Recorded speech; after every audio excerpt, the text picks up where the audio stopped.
اعوذ باللہ من الشیطان الرجیم بسم اللہ الرحمن الرحیم۔ اب یہاں پر میں کچھ باتیں کہنا چاہوں گا کہ یہ حضرات رسول اللہ صلی اللہ علیہ وسلم کو مختار کل مانتے ہیں، یعنی ان کے لیے صفت اختیار کلی کے قائل ہیں۔ تو اب اس پر سوال پیدا ہوتا ہے اور بہت ہی اہم سوال پیدا ہوتا ہے جو میں پیش کرنا چاہتا ہوں کہ اگر رسول اللہ کو اختیار کلی ہے تو کیا وہ اختیار کلی جو ہے بعض ممکنات پر ہے کی وجہ سے کہا گیا ہے یا کل تو ممکنات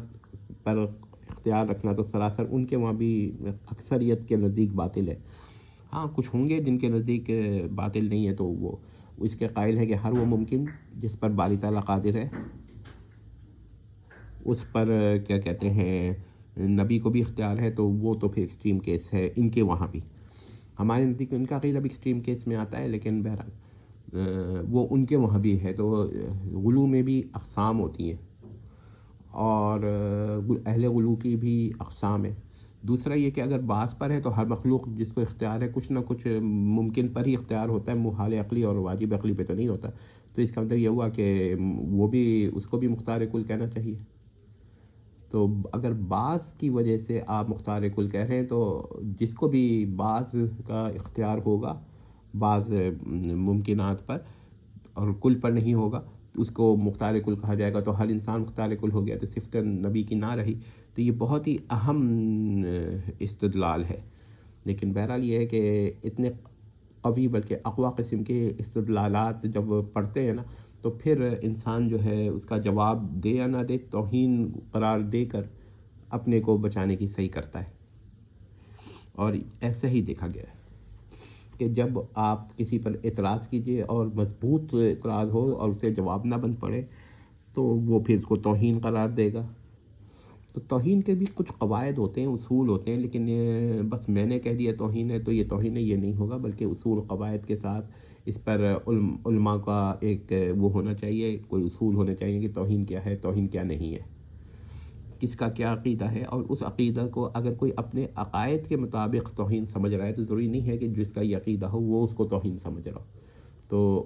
پھر یہ ریلیٹیو بات ہو گئی کہ آپ کے عقیدے کے اندر کوئی خامی ایسی ہے جس کی وجہ سے آپ ایک صحیح اسلامی عقیدے کو توہین سمجھ رہے ہیں۔ امید کرتے ہیں کہ مسئلہ سمجھ میں آ گیا ہوگا۔ اگر اس کے باوجود کسی کو بھی کوئی وہ شبہ ہو یا اصرار ہو کہ نہیں مولانا حکیم الامہ نے رسول اللہ کے علم کو نعوذ باللہ حیوانات اور حشرات کے علم کے برابر قرار دیا ہے، تو یہ سراسر اس کو سمجھ لینا چاہیے کہ یہ وہی کہہ سکتا ہے، ایسا اعتراض وہی کر سکتا ہے جس کے نزدیک بعض کی وجہ سے علم جو ہے نبی کو عالم الغیب کہا جائے۔ اچھا، اس کے علاوہ ایک بات اور بھی ہے کہ بعض ہونا مساوی ہونے کی دلیل نہیں ہوتا۔ مثلا زید کو بھی بعض چیزوں کا علم ہے اور بکر کو بھی بعض چیزوں کا علم ہے، یعنی بعض معلومات کا علم زید کو ہے، حوادث کا علم زید کو ہے، بعض معلومات حوادث کا علم بکر کو ہے، یعنی الف کو بھی بعض حوادث کا علم ہے اور با کو بھی بعض حوادث کا علم ہے، لیکن اس سے یہ ہرگز ثابت نہیں ہوتا کہ الف اور با کا علم یا زید یا بکر کا علم جو ہے وہ مساوی ہے۔ یہ ذرا سمجھ لیجئے گا، اگر الف اور با کا علم دونوں بعض ہے تو بعض کا مساوی ہونا لازم نہیں ہوتا، بعض ہی ہے۔ ہاں کل نہ ہونے میں دونوں مساوی ہیں، لیکن اس کا یہ مطلب نہیں ہے کہ آپ نے دونوں کو مساوی مان لیا۔ اس کی ایک مثال ہے کہ دیکھیے اگر آپ کے پاس 10 واقعات کا علم ہے اور ایک کے پاس 1000 واقعات کا علم ہے تو وہ بھی بعض ہے، یہ بھی بعض ہے، کل تو ہوا ہی نہیں۔